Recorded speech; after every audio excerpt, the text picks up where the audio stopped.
मामा, मुझे पहले उसकी तस्वीर दिखाएं, फिर मैं फैसला करूंगी हाँ या ना का। माँ ने नमल की तरफ देखा। अच्छा, हम तुम्हारे लिए क्या कोई अच्छा लड़का नहीं देखेंगे? नमल गुस्से से बोली। मामा, बस लड़का देखना है मुझे, उसकी तस्वीर मंगवा ले, ये लड़के को खुद बुलवा ले। माँ ने डांटा। पागल, शर्म नहीं आती? चल दफा हो जा अपने कमरे में। बाप भी आ गया। क्यों डांट रही हो मेरी बच्ची को? नमल बाबा के पास गई। जाकर कहने लगी, बाबा, मुझे लड़का देखना है। बाप ने मुस्कुराकर कहा, हाँ बेटी, तुम्हारी रजामंदी से ही करेंगे शादी। कल मैं उसकी तस्वीर मंगवा लूंगा। लड़के का अपना होटल है, पढ़ा लिखा है, प्यारा है, लेकिन नमल को देखना था। तस्वीर आ गई, देखा लड़का तो प्यारा है। नमल ने हाँ कर दी। बस दिनों में ही नमल की शादी हो गई। नमल का हमसफर शादाब। अरेंज मैरिज थी। ना कभी मुलाकात हुई, ना कभी कोई बात, कभी एक दूसरे को मिले भी नहीं। ये कैसा पाक रिश्ता होता है ना निकाह। दो अजनबी एक जान हो जाते हैं। जो कभी जिंदगी में मिले ना हो, वो पल भर में एक दूसरे की रूह बन जाते हैं। पहली रात थी। शादाब कमरे में आया, हाथ में आइसक्रीम पकड़ी हुई। नमल नजरें झुकाकर बैठी थी। आइसक्रीम तो नमल की फेवरेट थी। शादाब ने सलाम किया, पास बैठ गया। शादाब थोड़ा सा शरारती भी था। आइसक्रीम खाते हुए बोला, जितने पैसे शादी पे खर्च किए, इतने की काश में आइसक्रीम खा लेता। नमल का घूंघट उठाकर बोला, आप खाएंगी? पहले तो नमल ने शर्माते हुए इनकार कर दिया, फिर शादाब ने प्यार से कहा, खा लें, प्यार बढ़ेगा। नमल को आइसक्रीम दी और खुद चेंज करने लगा। नमल सारी आइसक्रीम खा गई। शादाब ने जब पूछा, आइसक्रीम कहाँ है, तो नमल मुस्कुराने लगी, वो तो मैं खा गई। शादाब भी मुस्कुराने लगा।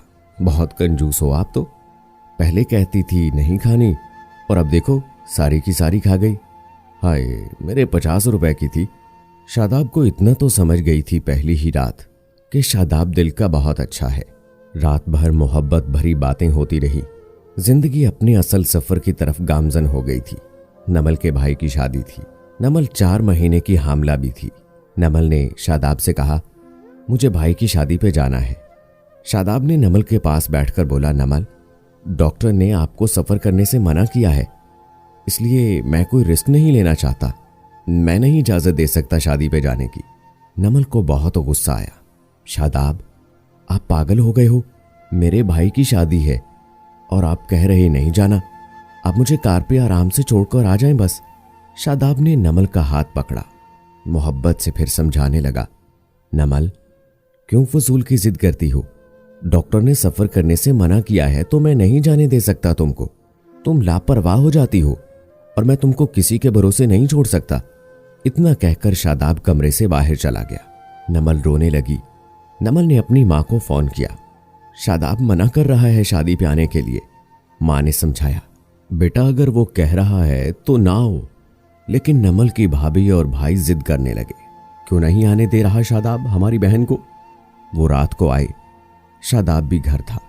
कहने लगे कि मेहंदी है, 3 दिन की तो बात है, हम नमल को लेने आए हैं। शादाब ने नमल की तरफ देखा। नमल, मैंने क्या कहा था तुमसे? नमल ने नजरें झुका ली।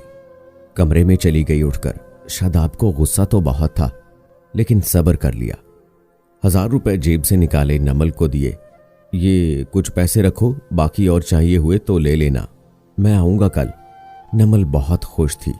शादाब ने सीने से लगाया नमल को, अपना ख्याल रखना नमल। नमल शादी पे चली गई। मेहंदी की रात कजन्स भी आई हुई थी। डांस भी किया, काफी इंजॉय किया। बारात वाले दिन जब भाई की बारात लड़की वालों के घर पहुंची तो बारिश हो रही थी। गली में काफी कीचड़ था। नमल का पांव फिसला, गिर गई। गिरते ही उसके पेट में दर्द होने लगा। नमल जोर जोर से रोने लगी। जल्दी से नमल को अस्पताल ले गए। नमल दर्द से चिल्ला रही थी। शादाब को कॉल की, नमल के बारे में बताया। शादाब घबरा गया। वो जल्दी से अस्पताल पहुंचा। डॉक्टर्स नमल को इमरजेंसी वार्ड में ले गए थे। शादाब बहुत परेशान था। दिल की धड़कनें बेकाबू थीं, जुबान पे जिक्र खुदा था। बाकी सब लोग शादी की खुशियों में मगन थे, लेकिन यहां शादाब परेशान खड़ा था। कुछ देर बाद डॉक्टर्स कमरे से बाहर आए। उन्होंने सॉरी करते हुए बताया, आपका बच्चा ज़ाय हो चुका है। शादाब बेजान सा होकर कुर्सी पर बैठ गया। या मेरे अल्लाह, हिम्मत की, जल्दी से वार्ड में गया। नमल रो रही थी। शादाब को देखकर मुंह मोड़ लिया। शादाब पास बैठ गया, सर पे हाथ फेरने लगा। अच्छा चल चुप कर मेरी सोनी, रो ना, बस अल्लाह की मर्जी थी। नमल फूट फूट कर रोने लगी। शादाब मुझे माफ कर दे, मुझसे गलती हो गई। शादाब ने आंसुओं से भीगी हुई पलकों को चूम लिया। अरे बस बस मेरी जान, रोते नहीं है, बस अल्लाह की रजा थी ये, चुप कर मेरी जान। नमल खुद को गुनाहगार समझ रही थी, अपने बच्चे और शादाब का। शादाब समझाने लगा। नमल का सर अपनी गोद में रख लिया। चुप हो जा मेरी सोनी, रो ना अब, देख मैं तेरे पास हूं ना। नमल को लेकर घर चला गया। शादी खत्म हुई, सब घर आ गए नमल का हाल पूछने। नमल खुद पे इल्जाम दे रही थी। मुझे रोका था शादाब ने माँ, लेकिन मैं जिद करती रही, शादी पे जाना है। अगर मैंने उनकी बात मान ली होती तो आज शायद मैं अपना बच्चा न गंवाती। शादाब समझ रहा था। नमल दिल ही दिल में खुद को कसूरवार ठहराती है। शादाब प्यार से समझाता नमल को, अरे पागल, ऐमें खुद को परेशान ना कर, अल्लाह की रजा थी ना, अल्लाह ने चाहा तो हमें औलाद देगा ना। नमल शादाब की आंखों में देख रही थी। शादाब, आप इतने अच्छे हैं, मुझे डांटा नहीं आपने, कुछ कहा नहीं। शादाब ने लंबी सांस ली, मुस्कुराकर बोला, जब तुमने मेरी बात माननी ही नहीं तो नमल कुछ कहने का फायदा। नमल समझ रही थी शादाब का खामोश गुस्सा। 1 साल बाद फिर अल्लाह ने उनको बेटा अता किया। बहुत खुश थे। शादाब बाहों में उठाकर चूमने लगा अपने बेटे को। नमल बेड पे लेटी शादाब की आंखों में बेटे की मोहब्बत में निकलते आंसू देख रही थी। जिंदगी में अच्छे बुरे दिन आते हैं, लेकिन अक्लमंद वही होता है जो खुद को हालात में ढाल लेता है।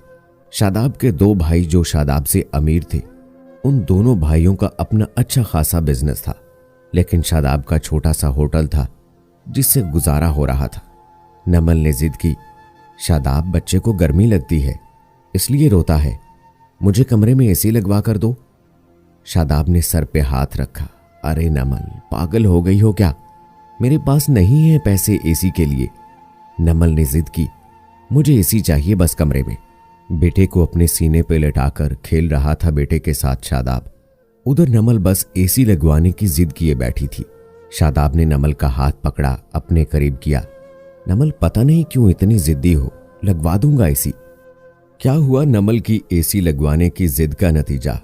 क्या शादाब नमल की बात मान जाएगा, या फिर नमल की ये जिद उनके घर को तोड़ देगी? क्या होगा उनकी मोहब्बत का अंजाम? ये सब मुकम्मल जानने के लिए अगली वीडियो जरूर देखें, जो कि आज रात इंशाअल्लाह 9 बजे मेरे चैनल पर अपलोड होगी। मजीद वीडियोस के लिए मेरे चैनल को सब्सक्राइब करें। मिलते हैं अगली वीडियो में, तब तक के लिए मुझे इजाजत दें। अल्लाह हाफिज।